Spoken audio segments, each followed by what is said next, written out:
ఈ వీడియోలో మీకు బ్రాగ్ సమీకరణం గురించి చెప్తాను. సో బ్రాగ్ సమీకరణాన్ని 1913 సంవత్సరం లోపల WH ఓకేనా, WH బ్రాగ్ మరియు WL బ్రాగ్ వీరిద్దరూ తండ్రి కొడుకులు.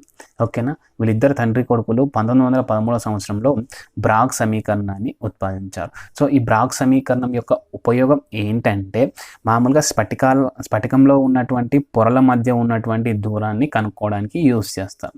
ఓకేనా, మీకు ఆల్రెడీ తెలుసు స్ఫటికం అనేది పొరల రూపంలో ఉంటుందని.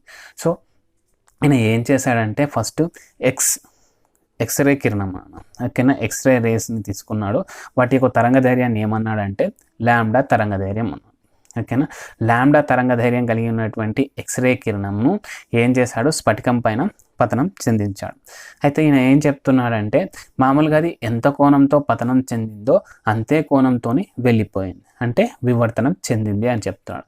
సపోజ్ ఈయన స్ఫటికం యొక్క ఉపరితలం వచ్చేసరికి ఫస్ట్ పొర అనుకుంటే, ఒకటో పొర అనుకుంటే ఇది టీటా కోణంతో పతనం చెంది అదే టీటా కోణంతో వెళ్ళిపోయింది అంటున్నాను. సో అదేవిధంగా ఎక్స్రే కిరణం అనేది రెండో పొరను తాకినప్పుడు అది ఎంతైతే కోణంతో తాకిందో అంతే కోణంతో వెనుదిరిగిపోయింది, అంటే వివర్తనం చెందింది. ఇంకోటి ఇది ఏమేం చెప్తున్నాడంటే ఒకటో పొర కంటే రెండో పొరలోకి ఎక్స్రే కిరణం వెళ్ళినప్పుడు అది కొంత దూరం ఎక్కువ ప్రయాణిస్తుంది అని చెప్పారు. ఓకేనా, సో ఆ ఎక్కువ దూరం ఏంటంటే ఇక్కడ చూడండి ఏబి, ఓకేనా, రావడానికి ఏబి మళ్ళీ పోవడానికి బీసీ. ఓకేనా, మొత్తం ఏమవుతుందంటే అధిక దూరం ఎంత ప్రయాణించిందంటే ఏబి ప్లస్ బీసీ అవుతుంది. ఓకేనా, ఇది ఇక్కడ వరకు ఉంది కదండి, ఇక్కడ 5 సెంటీమీటర్స్ అనుకుంటే ఇది 5 సెంటీమీటర్స్లో అనుకోండి, ఇక్కడ 5 సెంటీమీటర్స్ ఇక్కడ 5 సెంటీమీటర్స్, కానీ ఇక్కడికి రావడానికి డిస్టెన్స్ ఎక్కువగా ఉంది కదా, అదనమాట. మీరు సపోజ్ ఎగ్జాంపుల్ చూసినట్టయితే మీరు 5th ఫ్లోర్లో ఉంటే మీరు 2nd ఫ్లోర్కి వచ్చారు. ఓకేనా, తర్వాత 1st ఫ్లోర్కి పోయారు. ఓకేనా, ఇప్పుడు గమనించండి, మామూలుగా 5th ఫ్లోర్ నుంచి 2nd ఫ్లోర్కి రావడం కంటే 1st ఫ్లోర్కి వెళ్ళాలంటే నువ్వు ఎక్కువ దూరం ప్రయాణించాలి. ఇక్కడ కూడా అంతే, ఒకటో పొర నుంచి మీరు రెండో పొరలోకి రావాలంటే మామూలుగా మీరు ఎక్కువ దూరం ప్రయాణించాలి. సో అది ఈ డయాగ్రమాటిక్గా ఈ విధంగా చెప్పడం జరిగింది. ఇక్కడ అధికంగా ప్రయాణించినటువంటి దూరం ఎంత అంటే ఏబి వచ్చింది, బీసీ వెళ్ళిపోయింది. ఓకేనా, సో ఇది తరంగధైర్యానికి ఎప్పుడు సమానంగా ఉంటుంది అన్నట్లయితే మామూలుగా కాంతి కిరణాలు అనేటివి తరంగ రూపంలో ప్రయాణిస్తుంది. ఓకేనా, అంటే ఈ విధంగా వస్తాయి. ఓకేనా, తరంగాల రూపంలో వస్తూ ఉంటాయి. ఈ తరంగం అనేది ఇప్పుడు ఫస్ట్ ఇది అనుకోండి. ఓకేనా, సెకండ్ది కూడా ఇదే విధంగా ఉండాలి, అంటే శృంగాలు ధోనుల్లాగా ఉంటాయి కదా. సో వీటి మధ్యటువంటి డిస్టెన్స్ అనేది ఒకే విధంగా ఉండాలి, అప్పుడు మాత్రమే ఓకేనా ఇక్కడ అధికంగా ప్రయాణించినటువంటి దూరం అనేది ఎక్స్రే కిరణం యొక్క తరంగధైర్యం యొక్క పూర్ణాంక గుణిజానికి సమానంగా ఉంటుంది. ఓకేనా, ఇక్కడ సైడ్ ఈ విధంగా ఇక్కడ ఉంటే ఇది కూడా అదే విధంగా ఉండాలి. ఓకేనా, సో ఇది కన్స్ట్రక్టివ్ మేనర్ అంటారు. ఇంకోటి కన్స్ట్రక్టివ్ మేనర్ అంటే ఇక్కడ చూడండి, ఒక తరంగం అనేది ఈ విధంగా వస్తే ఇంకోటి ఈ విధంగా వచ్చింది. ఓకేనా, సో వీటి మధ్య డిస్టెన్స్ అనేది ఏమవుతుంది, ఇక్కడ చూడండి, ఇక్కడ అధికంగా ఉంటుంది, ఇక్కడనేమో తక్కువగా ఉంటుంది, ఇక్కడ చిన్నగా ఉంటుంది, ఇక్కడ ఏమవుతుంది మళ్ళీ అధికంగా అవుతుంది. సో ఏ విధంగా ఉండాలంటే ఒక వేవ్కి ఇంకో వేవ్కి మధ్య ప్రావస్థ అనేది అంటే ఒకే ప్రావస్థ అంటే సమాంతరంగా ఉండాలి. సో ఆయన ఏం చెప్తున్నాడంటే అప్పుడు మాత్రం ఏమవుతుందంటే ఎక్స్రే కిరణం అనేది అధికంగా ప్రయాణించినటువంటి దూరం అనేది ఆ తరంగధైర్యం యొక్క పూర్ణాంక గుణిజానికి మామూలుగా సమానంగా ఉంటుంది. ఓకేనా, ఇక్కడ చూడండి ఇంకోటి ఏం చెప్పాడంటే మామూలుగా ఈ రెండు పొరల మధ్యలో ఉన్నటువంటి దూరాన్ని ఏమన్నాడు, డి అన్నాడు. ఓకేనా, రెండు పొరల మధ్యలో ఉన్నటువంటి దూరాన్ని ఏమన్నాడు అంటే డి అన్నాడు.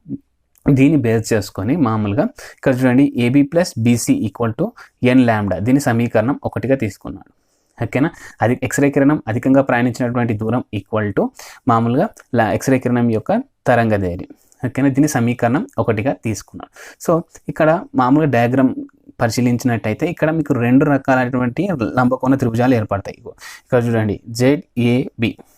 ఓకేనా, ZAB ఒక లంబకోణం, ఇంకోటి వచ్చేసరికి ZBC. ఓకేనా, ZAB మరియు ZBC రెండు రకాల లంబకోణ త్రిభుజాలు ఉన్నాయి. సో నేను ఫస్ట్ ఏం చేస్తున్నానంటే మామూలుగా ZABని తీసుకున్నాను. ఓకేనా, ZAB తీసుకున్నాను, ఇది టీటా యాంగిల్. ఓకేనా, ఇది 90 డిగ్రీస్. ఓకేనా, 90 డిగ్రీలు. ఇది దీనికి సంబంధించి నేను తీసుకున్నాను. ఇక్కడ చూడండి ZA త్రిభుజంలో ఓకేనా. Sign theta equal to sine theta మనకి ఏమొస్తుంది, ఎడటి భుజం బై కర్ణం అవుతుంది కదా. సో యాంగిల్కి ఆపోజిట్గా ఉండేది ఎడతి భుజం అవుతుంది. ఇక్కడ చూడండి sine theta equal to AB, ఇది ఏబి. ఓకేనా, కర్ణం. ఓకేనా, 90 డిగ్రీలకు ఆపోజిట్లో మనకు ఉండేది ఏమవుతుందంటే కర్ణం అవుతుంది, ZB. ఓకేనా, ZB మనకు already ZB equal to D అని చెప్పాం. ఎక్కడ అంటే ఇక్కడ చూడండి ZB ఏం చెప్తుందంటే మామూలుగా 1వ పొర మరియు 2వ పొర మధ్య ఉన్నటువంటి డిస్టెన్స్ తెలుపుతుంది కాబట్టి ZB అనేది Dకు సమానం. ఓకేనా, నేను ఏం చేశానంటే ఇప్పుడు చూడండి 5 సమీకరణం అంటే ఈ సమీకరణాన్ని కింది విధంగా మార్చాను. Sine theta equal to AB యాస్టిస్గా రాసాను, ZB అంటే D. ఓకేనా, ఇది D అనుకోండి. ఓకేనా, ఇది సమీకరణం సంబంధించి. మళ్ళీ ఏం చేశాను, ఇక్కడ ఉన్నటువంటి ఏబీ కదా మనకు కావాల్సింది ఇక్కడ. సో నేను ఏం చేస్తున్నాను, ఏబీ ఈక్వల్ టు ఇది బైలో ఉంది, ఇక్కడికి వస్తే ఏమవుతుంది మళ్ళీ మల్టిప్లై అవుతుంది కాబట్టి ఏబీ ఈక్వల్ టు ఇక్కడ ఇది అక్కడ పోతే ఏమవుతుంది ఇంటూ అవుతుంది కాబట్టి D sin θ అవుతుంది. AB equal to D sin θ, ఇది సమీకరణం 2గా తీసుకున్నాను.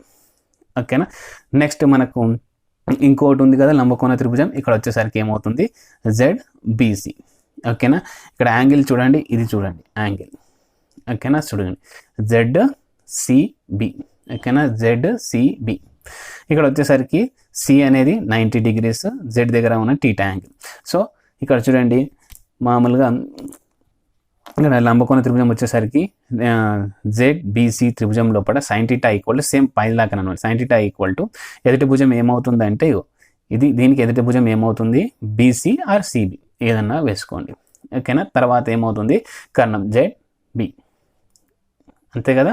సో ఇది అవుతుంది. సో ఇక్కడ వచ్చేసరికి ఏమవుతుంది sine theta equal to BC/D, same పై స్టెప్ లాగానే ఉంటుంది.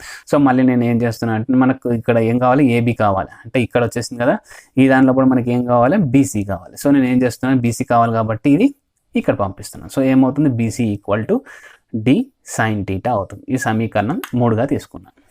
ఓకేనా, ఈ సమీకరణం 1, సమీకరణం 2, సమీకరణం 3. సో నేను తర్వాత ఏం చేస్తున్నానంటే ఈ సమీకరణం 1 లోపల సమీకరణం 2 మరియు 3లను ప్రతిక్షేపిస్తున్నాను. ఓకేనా, దీని లోపల ఇది ప్రతిక్షేపిస్తాను. ఏబీ ప్లేస్ లోపల ఇది ఇస్తున్నాను, BC ప్లేస్లో ఇది ఇస్తున్నాను. చూడండి n lambda equal to AB plus BC కావున n lambda equal to AB D sin θ. ఓకేనా, D sin θ అంటే ఆల్రెడీ ఇక్కడ ఉంది, BC అంటే D sin θ. So 2 D sin θ కాబట్టి రెండింటిని ప్లస్ చేస్తే ఏమవుతుంది 2D sin θ అవుతుంది. సో మనకు కావాల్సింది 2 పొరల మధ్య ఉన్నటువంటి డిస్టెన్సే కదా. సో కాబట్టి ఏమవుతుందంటే మనకు కావాల్సింది D కాబట్టి దీన్ని ఇక్కడ ఉంచేసి మిగతా అన్ని ఇక్కడ తీసుకొస్తున్నాయి. ఇవన్నీ ఇంట్లో ఉన్నాయి కాబట్టి ఇక్కడికి వస్తే ఏమవుతుంది డివైడెడ్ బైలోకి వస్తుంది. కాబట్టి ఇక్కడ చూడండి n లాంబ్డా బై ఓకేనా 2 sin θ ఈక్వల్ టు D. ఓకేనా, ఇది అనమాట. సో ఇది బ్రాగ్ సమీకరణం. ఇక్కడ D ఏం తెలుపుతుందంటే 2 పొరల మధ్యలో ఉన్నటువంటి దూరం. ఓకేనా, ఇక్కడ n ఏం తెలుపుతుందంటే 1 2 3 నెంబర్ ఉంటుంది పూర్ణంగా. ఇక్కడ వచ్చేసరికి మామూలుగా టీటా అనేది ఎక్స్రే కిరణం యొక్క పతన కోణం. ఈ యాంగిల్ ఉంది కదా, ఈ యాంగిల్ యొక్క పతన కోణంగా తెలుపుతూ ఉంటుంది. ఓకేనా, సో ఇది ఈ వీడియో.